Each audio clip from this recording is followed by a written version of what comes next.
The morning sun over the desert base didn't bring warmth. It brought a harsh, blinding glare that bounced off the corrugated metal of the hangars. Staff Sergeant Julia Vane stood at attention on the tarmac, her boots polished to a mirror shine. She had spent 6 years in the service, and every single one of those years was documented in a folder that was, until recently, spotless. She was the kind of person who arrived 20 minutes early, stayed an hour late, and could calibrate a fighter jet's navigation system with her eyes half soot. But the air on the base had changed 3 months ago when Colonel Vance took command. Vance was a man who measured a soldier's worth by the sharpness of their crease rather than the quality of their work. He didn't like Julia. It wasn't because she was bad at her job. It was because she was too good at it in a way that made him feel unnecessary. She had a quiet authority that the younger airmen respected more than his loud, barking orders. On this particular Tuesday, the humidity was thick enough to swallow. Julia was supervising a team of mechanics when she heard the distinct, heavy crunch of gravel behind her. She didn't have to turn around to know who it was. The silence that fell over her crew was a dead giveaway. "Sergeant Vane," the colonel's voice rasped.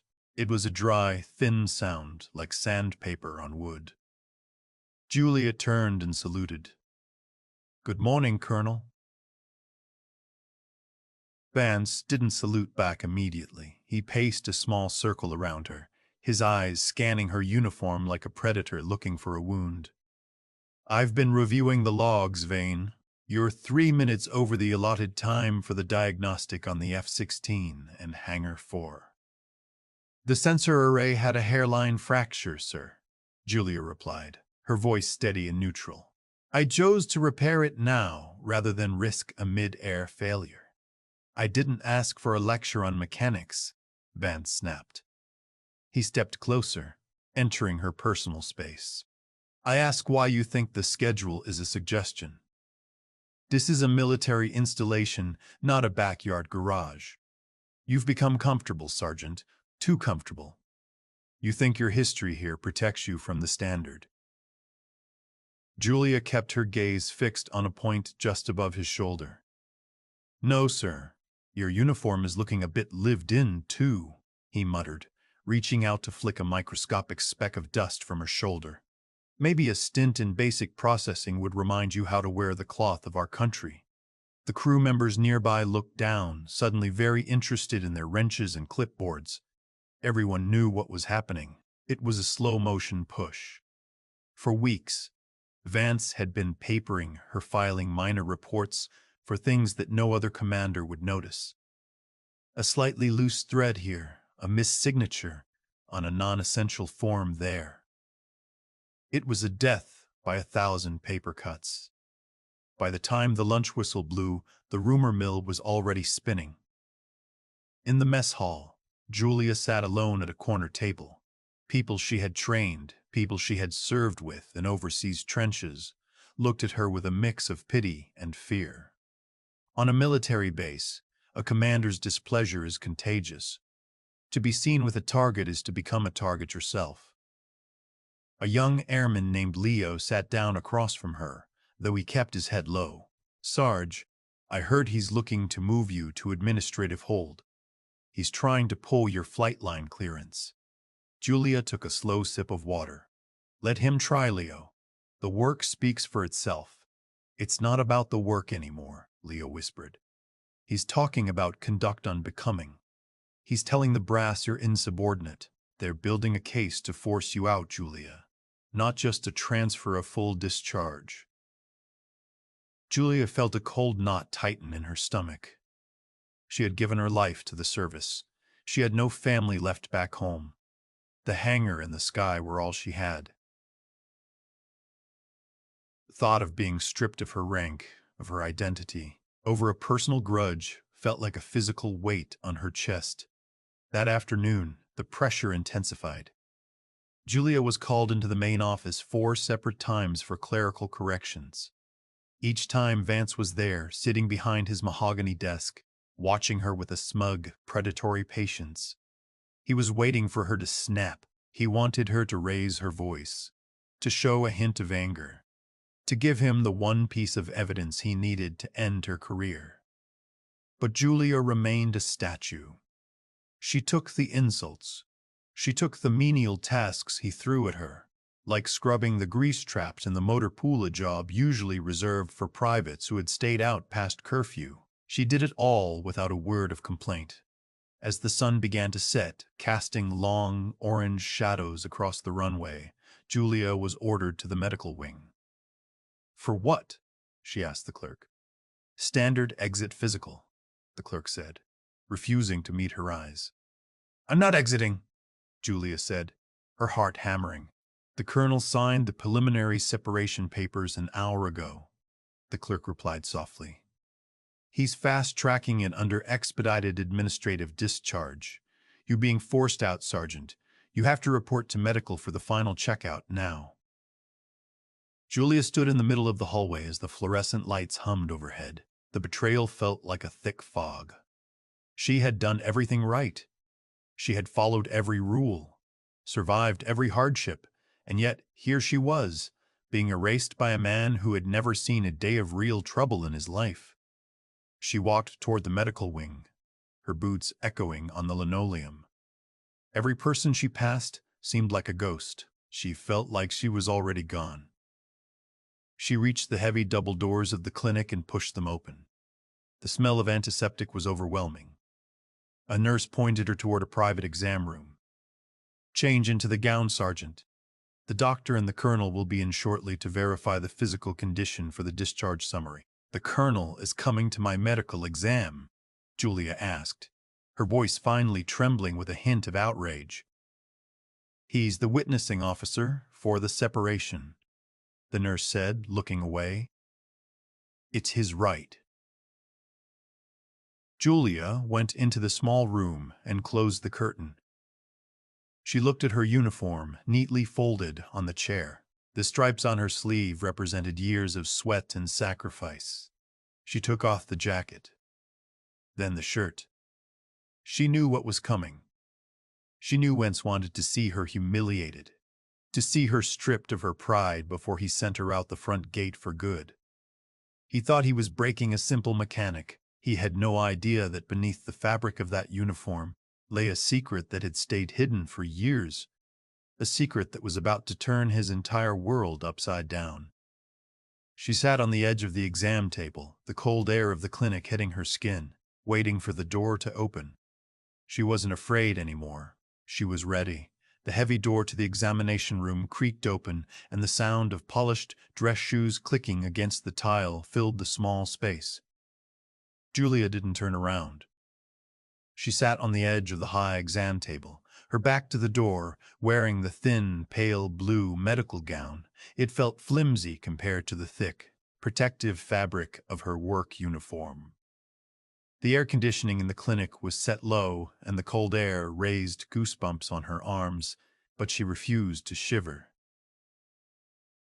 "Let's get this over with," a voice boomed. It was Colonel Vance. He didn't wait for the doctor to lead the way. He walked right in as if he owned the room, followed by a young military physician named Dr. Eris. Vance was holding a clipboard, his thumb tapping impatiently against the metal edge. He didn't look like a man doing his duty. He looked like a man finishing a chore. To him, Julia was just a problem he had finally solved. He wanted the signature. He wanted the thumbprint, and he wanted her off his base by midnight. "Sergeant Vane," Vance said, his voice dripping with a fake sort of professional concern. "I hope you understand that this is standard procedure. We can't have people leaving the service claiming injuries they didn't have. We need a full physical baseline before you're processed out." Julia didn't reply. She kept her eyes fixed on the white cinder-block wall in front of her. She felt the doctor move behind her, his movements hesitant. Dr. Eris was young, probably not much older than the airmen Julia trained on the flight line. He looked uncomfortable, sensing the thick tension in the room. "All right, Sergeant," Dr. Eris said softly. "I just need to check your vitals and do a quick skin and skeletal check. If you could just sit up straight for me." The doctor reached out and adjusted the back of the gown to check her spine. As the fabric moved aside, the room suddenly went very quiet. The sound of Vance's tapping thumbs stopped. The hum of the air conditioner seemed to get louder in the absence of human noise. At first, the doctor didn't say anything. He just stood there, his hand frozen in midair. He leaned in closer, squinting. Then he took a small step back, his face turning a strange shade of gray. "Is there a problem, doctor?" Vance asked, his voice sharp and annoyed. "We don't have all day. Sign the fitness for discharge form so we can move to the exit interview." "Sir," Dr. Aris whispered, his voice cracking. You need to see this." Vance rolled his eyes and stepped forward. "For heaven's sake, it's just a back." "What is it? A tattoo?" "I told you she lacked discipline. She probably has some unauthorized ink." Vance stopped mid-sentence. He reached the side of the table and looked at Julia's back. The words he was about to say died in his throat. Across Julia's shoulder blades and running down the center of her spine was a landscape of old silvered scar tissue. It wasn't the kind of scarring you got from a fall or a common accident. These were deep, jagged lines, the kind left by high-velocity shrapnel and surgical interventions. But it wasn't just the scars that caught the light. Nestled right between her shoulder blades was a very specific mark. It was a small, scorched-looking brand, no bigger than a silver dollar. It featured a hollowed-out star surrounded by a broken circle. Vance's face went from annoyed to confused to a ghostly pale white. He dropped the clipboard. It hit the floor with a loud clatter, the papers sliding across the tile, but he didn't even reach down to pick them up. That's a black star mark," Vance stammered. His voice was no longer loud or commanding. It was small. "That's the extraction unit from the 2018 operation in the Red Valley." Julia finally turned her head slightly, looking at him over her shoulder. Her expression wasn't angry. It was tired. "I didn't think you read history reports, Colonel. I thought you only read uniform regulations." Vance stepped back, his hand shaking. He knew exactly what that mark meant. The Red Valley mission was a classified nightmare. The public knew nothing about it. But in the upper circles of the military, it was a legend. A small team had been sent in to rescue a high-ranking diplomat and a general's son after their transport was downed in enemy territory. The mission was a success, but the cost was high. The official report said everyone on the rescue team had perished. The Black Star wasn't a tattoo you could get at a shop. It was a mark given to those who had been through the Shadow program. Soldiers who had technically ceased to exist so they could perform the most dangerous work the country required. "You were there?" the doctor asked, his voice full of awe. "The survivors were supposed to be given new identities, retirement, medals." "I didn't want a medal," Julia said quietly, turning back to face the wall. "I just wanted to keep working. I didn't want to be a hero in a museum. I wanted to be a mechanic. I asked them to let me serve quietly. I didn't want anyone to know." Vance was breathing hard now. He looked at the discharge papers on the floor, the papers he had filled with lies about her being unfit and insubordinate. He realized that he had spent the last 3 months trying to destroy a woman who had saved the very people who gave him his stars. More importantly, he realized that if the Pentagon found out he was trying to dishonorably discharge a Shadow program veteran over a few dusty boots and a personal grudge, his career wouldn't just be over. He would be lucky if he didn't end up in a military prison. I didn't know," Vance managed to say. He reached for the door handle, looking like he wanted to bolt out of the room. "That's the problem, isn't it?" Julia said, her voice like cold steel. "You didn't care to know. You saw a sergeant you didn't like, and you thought she was small enough to crush. You thought I was nobody. The silence returned, heavier than before.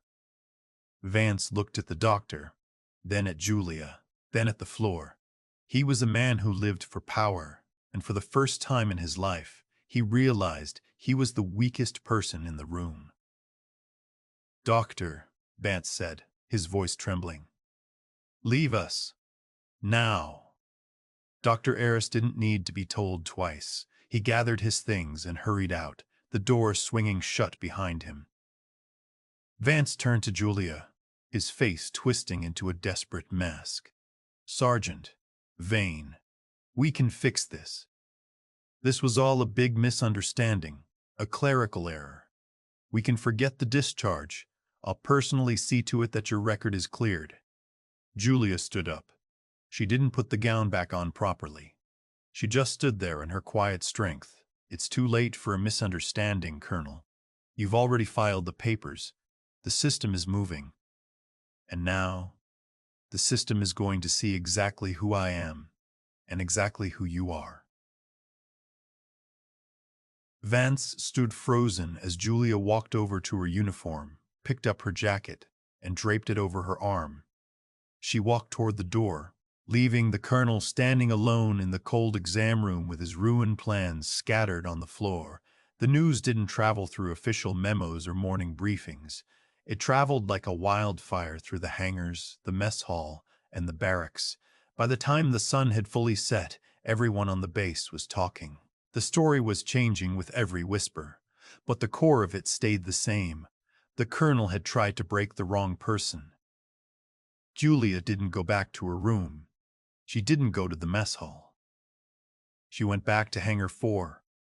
She sat on a plastic crate near the nose of an aircraft, the smell of jet fuel and hydraulic fluid acting like a familiar blanket. She had her uniform jacket back on, zipped up to the chin, hiding the marks that had caused so much chaos. She just wanted to be alone with the machines. Machines were honest. If you treated them right, they worked. If you neglected them, they broke. They didn't have egos, and they didn't try to ruin you for personal gain. Around 8 p.m., the heavy sliding doors of the hangar groaned open. A group of airmen stood there. It was Leo and a few others Julia had mentored over the years. Usually they were loud and full of jokes, but tonight they were silent. They walked toward her with a kind of reverence that made her uncomfortable. "Is it true, Sarge?" Leo asked, stopping a few feet away. Julia looked up, her face tired. "Is what true, Leo?" "The Black Star." "The Red Valley," he said, his voice barely a whisper. "We all saw the colonel run out of the clinic like his hair was on fire, and the doctor, he couldn't keep his mouth shut. He told his assistant, and, well, you know how this place is." Julia sighed and leaned back against the cold metal of the plane. "I didn't want anyone to know about that. It was a long time ago. A different life." "A different life." Another airman chimed in. "Sarge, they told us nobody made it out of that valley. You're a ghost story." "I'm just a mechanic," Julia said firmly. "And right now, I'm a mechanic who is supposedly being discharged. So unless you guys are here to help me pack my tools, maybe you should get some sleep." But they didn't leave. Instead, they did something Julia hadn't expected. One by one, they sat down on the floor around her. They didn't ask for stories. They didn't ask for secrets. They just sat with her, a silent guard of honor in a drafty hangar. For the first time in months, the weight of the colonel's bullying didn't feel so heavy. She realized that while Vance had the power to sign papers, she had the loyalty of the people who actually did the work. Meanwhile, in the administration building, the lights were burning bright. Colonel Vance was pacing his office, his tie loosened and his face drenched in sweat. He had tried to log into the digital personnel system to undo the discharge filing, but he found himself locked out. A bright red box on his computer screen read, ACCess deny. Enhanced security protocol in e-theft. The moment the doctor had entered the medical codes for Julia's scars into the system, it had triggered a silent alarm at the Department of Defense. Julia's file wasn't just a regular file, it was a protected asset. By trying to touch her career, Vance had accidentally tripped a wire that led straight to the top of the chain of command. Vance grabbed his desk phone to call his contact at the Pentagon, but before he could dial, the line went dead. Then, the base's internal sirens gave a short, sharp burst the signal for an unscheduled arrival. Out on the tarmac, a sleek black transport plane with no markings began its descent. It didn't signal the tower. It didn't ask for permission. It simply landed and taxied toward the command center. The door of the plane opened, and a man in a sharp civilian suit stepped out, followed by two military police officers who didn't look like the local guards. They looked like they were made of granite. They headed straight for Vance's office. When they entered, Vance tried to stand up and regain his composure. "Who is in charge of this intrusion?" "I am the base commander, and I demand." The man in the suit didn't let him finish. He tossed a folder onto Vance's desk. It wasn't Julia's file. It was Vance's. "Colonel," the man said, his voice dangerously calm, "my name is Agent Ross. I work for a branch of the government you aren't cleared to know about. For the last 3 months, you have been harassing a Tier 1 federal asset. You have falsified reports, abused your authority, and attempted to compromise the life of a woman whose pinky finger is worth more to this country's security than your entire career." Vance's mouth hung open. I was just enforcing standards. She was insubordinate. I have the paperwork. The paperwork you fabricated." Ross stepped closer, his eyes cold. "We've already recovered the deleted sensor logs from the aircraft she repaired. We've interviewed the airman you threatened. You didn't just target a soldier, Colonel. You targeted a hero because she made you feel small, and that is a very, very big mistake." Vance sank into his chair, the leather creaking under his weight. "What happens now?" "Now," Ross said, leaning over the desk, "you are going to stay in this office. You are not to use the phone. You are not to speak to your staff. In 1 hour, a general is going to arrive on this base. He is the man whose son was pulled out of a burning wreck in the Red Valley by the woman you just tried to kick out of the service. I suggest you spend that hour praying." Back in the hangar, Julia saw the black car approaching. She stood up, dusting off her pants. She saw the suits and the stone-faced guards. She expected them to come for her, to take her away to another secret facility or force her into a new identity. Instead, Agent Ross walked up to her and stopped. He didn't salute. He wasn't in uniform, but he bowed his head slightly in a gesture of profound respect. "Sergeant Vane," he said, "the situation is being handled. The colonel is being removed from command effective immediately." Julia looked at the black car, then back at her team of airmen who were watching with wide eyes. "I didn't want any of this. I just wanted to do my job." "I know," Ross said gently. "And you will. But the people who tried to stop you are about to find out that some marks can't be erased." As the sun began to peek over the horizon, the power dynamic of the base had completely flipped. The man who thought he was a king was a prisoner in his own office, and the woman he tried to destroy was standing taller than ever. But as Julia looked at the black transport plane, she knew the quiet life she had worked so hard to build was over. The world finally knew who she was. The sky was just beginning to turn a pale, bruised purple when the second aircraft appeared. This wasn't a sleek, silent jet like the one the agents had arrived in. This was a heavy-duty transport, the kind that vibrated the very air as it touched down.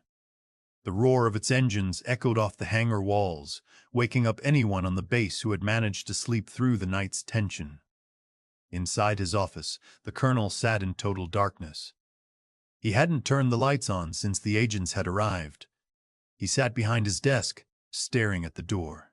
He could hear the heavy thud of boots in the hallway. Too many boots, and they were moving with a purpose that felt like a death sentence. The door swung open, hitting the wall with a bang. A tall man with silver hair and a chest full of ribbons walked in. This was General Reed.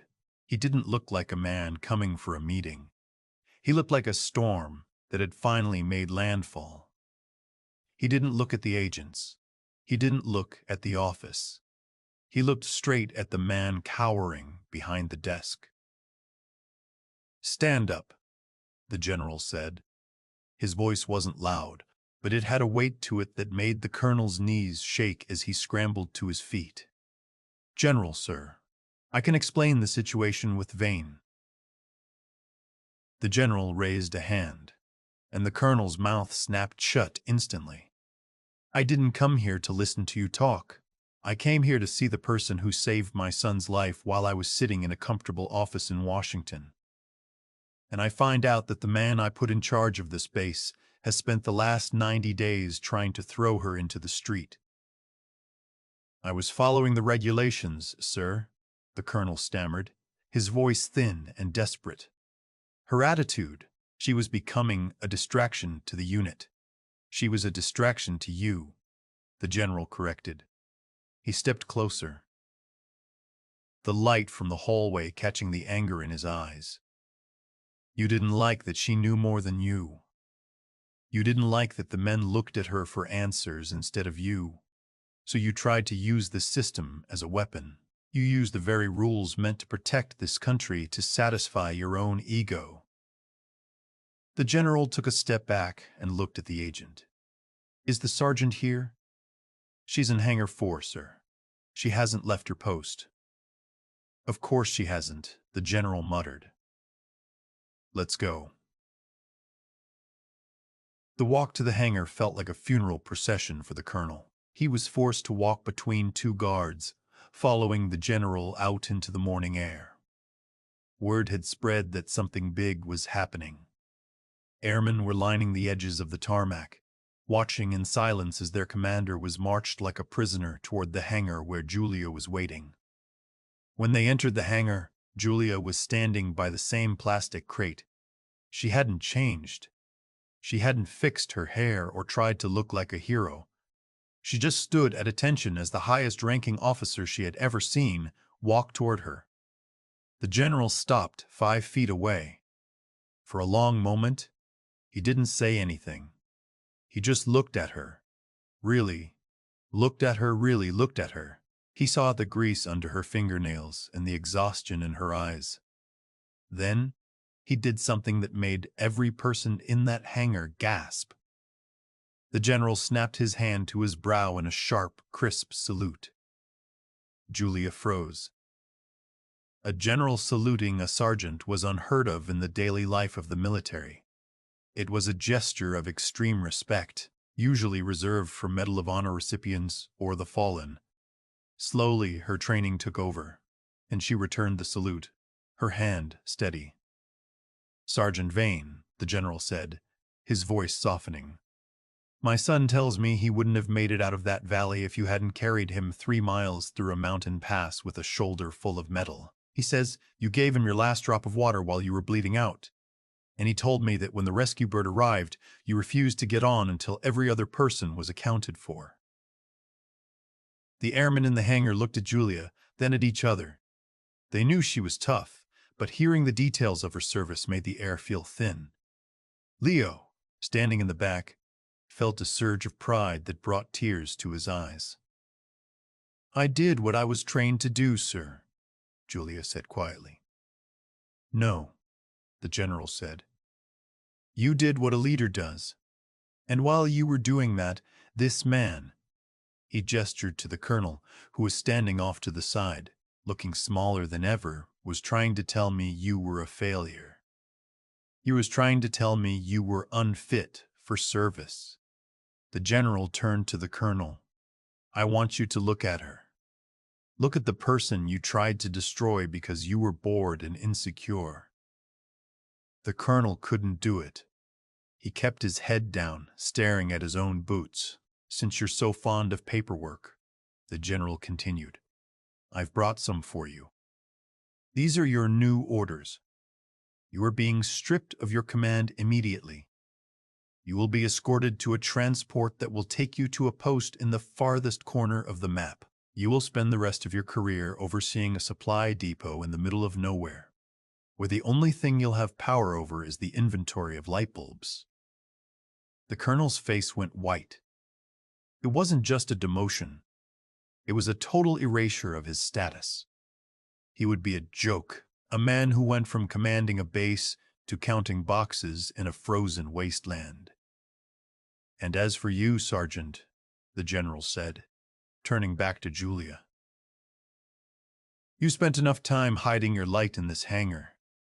I'm not going to force you to leave if you don't want to, but I am offering you a position as the chief of maintenance for the entire regional command. You'll have the authority to make sure no soldier under your watch is ever treated like this again. Julia looked around the hangar. She looked at the planes she loved, and then she looked at the young airmen who were smiling at her, their eyes full of hope. She realized that by staying in the shadows, she had left them vulnerable to people like the colonel. I accept the position, sir, she said, her voice stronger than it had been all night. But on one condition. Name it, the general said. I want to finish the diagnostic on the F-16 in Hangar 4 first. I don't like leaving a job half done. The general actually laughed a deep, booming sound that broke the tension. You hear that, boys? That's what a real soldier looks like. As the guards led the colonel away, his head bowed in shame. The hangar erupted in cheers. Julia didn't join in the shouting. She just picked up her wrench and turned back to the machine. The marks on her back were hidden again, but for the first time in years, she didn't feel like a ghost. She felt like she was finally home. 6 months had passed since the night the desert base was turned upside down. The morning air was crisp and clear, and the usual roar of engines filled the sky. But there was a different energy on the flight line now. The heavy, suffocating cloud of fear that used to follow the leadership around had evaporated, replaced by a sense of purpose. Julia stood on the observation deck of the regional command headquarters. She wasn't wearing the grease-stained coveralls of a mechanic anymore. Instead, she wore the crisp, dark blue uniform of a chief maintenance officer. The stripes on her sleeve were new, but the way she carried herself was exactly the same, shoulders back, head held high, and eyes focused on the work. Her new office was large and had a view of the entire runway, but she rarely spent any time in it. She had moved her desk down to the main floor of the hangar. She told the general that she couldn't lead people if she couldn't hear the engines they were fixing. A young corporal hurried up to her, holding a tablet. It was Leo, after the colonel had been removed. Julia had ensured that the hard-working airmen who had stood by her were given opportunities to grow. Leo had been promoted and was now her primary assistant. "Chief," Leo said, his face bright with a smile. The diagnostic reports for the new transport fleet just came in. Every single bird is green across the board. The teams are ahead of schedule. Julia took the tablet and scrolled through the data. Good work, Leo. But tell the crew in Hangar 3 to double-check the cooling lines on the lead ship. I heard a slight whine when it touched down this morning. It's not in the computer yet, but the metal knows when it's tired. Leo nodded, scribbling a note. He never questioned her instincts. You got it, Chief. Oh, and you have a visitor in the briefing room. He's been waiting for 20 minutes. Said he didn't want to interrupt your inspection. Julia walked toward the briefing room, wondering who would be visiting without an appointment. When she opened the door, she saw a young man standing by the window. He was dressed in civilian clothes, a simple flannel shirt and jeans. But he stood with the unmistakable posture of a soldier. He walked with a slight limp, and when he turned around, his face lit up. Sergeant, I mean, Chief Fane, the young man said. Julia felt a lump in her throat. It was the general's son. The last time she had seen him, they were both covered in dust and blood, waiting for a helicopter that felt like it would never come. You look a lot better than the last time I saw you, Julia said, a rare smile breaking across her face. I feel better, he replied, stepping forward to shake her hand. I'm out of the hospital for good now. My dad told me what happened here. I wanted to come and thank you in person, not just for the mountain, but for staying. I know you wanted to disappear. I know you wanted to disappear. I know you wanted to just be a ghost. Julia looked out the window at the bustling base. I thought I did. I thought that if I stayed quiet, I was safe. But I realized that being a ghost doesn't help the people who are still alive. If I had left, that colonel would still be here, hurting good people. I couldn't live with that. My dad said the supply depot he sent him to is currently buried under 6 feet of snow, the young man chuckled. He says the man spends 8 hours a day counting boxes of thermal socks. It's exactly the kind of quiet he deserves. They talked for a while, not about the mission or the scars, but about the future. The young man was starting a foundation to help veterans transition into civilian jobs. He wanted Julia to be a guest speaker, to show people that their skills were valuable even when they weren't in the line of fire. After he left, Julia walked back out to the hangar floor. As she passed a group of new recruits, she noticed one of them struggling with a heavy torque wrench. The recruit looked frustrated, his face turning red as he tried to force a bolt that clearly didn't want to move. Julia stopped and put a hand on his shoulder. The recruit jumped, seeing the high-ranking stripes on her arm. I'm sorry, Mom. I'll get it, I promise. Don't force it, Julia said gently. She took the wrench from him. If you fight the machine fights back. You have to listen to it. Feel the tension. Give it a little room to breathe. Then turn. She demonstrated the movement, and the bolt turned smoothly with a satisfying click. The recruit stared at her in awe. How did you know to do that? He asked. Experience, she said, and a lot of mistakes. Just remember, your job isn't just to fix things. It's to care for them. That goes for the planes, and it goes for the people standing next to you. As the afternoon sun began to set, casting a golden glow over the runway, Julia headed toward the locker room. She changed out of her heavy uniform jacket, and for a moment, she caught her reflection in the mirror. She saw the edge of the scar on her shoulder, the mark of the black star. For years, she had looked at that mark with a sense of burden. It was a reminder of a night she wanted to forget. But today, it looked different. It didn't look like a wound anymore. It looked like a foundation. It was the reason she was here, the reason she had the power to protect her crew, and the reason her voice finally mattered. She put on a simple t-shirt and headed for her car. As she drove toward the base gates, the guard on duty recognized her. He didn't just wave her through. He snapped to attention and gave her a salute that was full of genuine admiration. Julia returned the salute and drove out into the open desert. The road ahead was long and straight, stretching out toward the horizon. For the first time in a decade, she wasn't running from her past, and she wasn't hiding from her past. She was exactly where she was supposed to be. She rolled down the window, letting the warm desert air fill the car. She reached over and turned up the radio, a simple song playing as the stars began to poke through the darkening sky. She was Julia Vane. She was a mechanic. She was a leader. And she was a mechanic. She was a leader.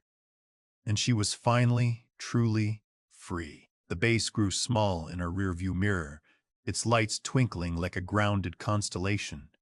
She knew she'd be back early the next morning, ready to hear the whine of the metal and the stories of her airmen.